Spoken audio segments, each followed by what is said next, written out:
But sige, ayusin mo yung buo ko. Gawin mo ako Latina tayo sa crush ko.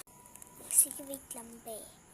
Be, alam mo ba, nakita ko may siya, chotan. Pero lalaki naman.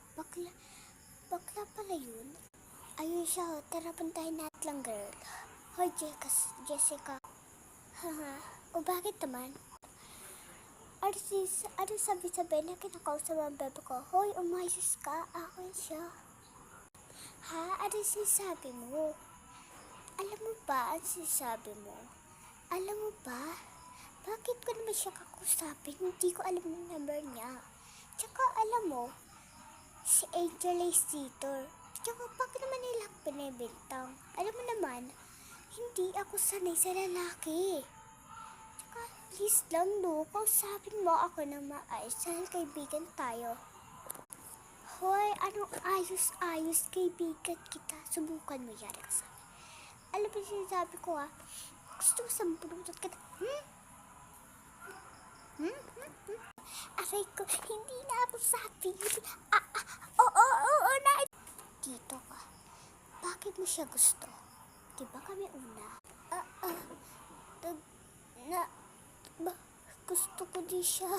Bogey niya kasi. Gusto man, i-block kita. Sabi, hindi ko nga siya gusto. Isa. Hindi ko nga siya gusto. Huy, yari kayo. Huy, be, okay lang yan. Gana kasi. Ang tagal mo kasi. Ano sabi mo? Gusto mo labanin kita? Tsaka, ano sabi mo kayo? Kami. Tingnan mo, pupunta siya dito at sasabihin niya, bakit mo inaaway yung bebe ko? Tingnan mo. Uy, ano ginagawa mo sa bebe ko? Gusto mo hampasin kita? Wait, paganda ko. Ha? Hindi tayo? Sorry na po. Kilagat. Anong, napahiya ka? Kawawa naman. Hindi ka kasi nag-iingat eh. Kamusta din pag may time? Naniwala ka sa sabi ng isang babae na naniwala. Okay na. Oo nga, umiingat ka sa dinadaan mo. Kaibigan ko ang kinakalaban mo.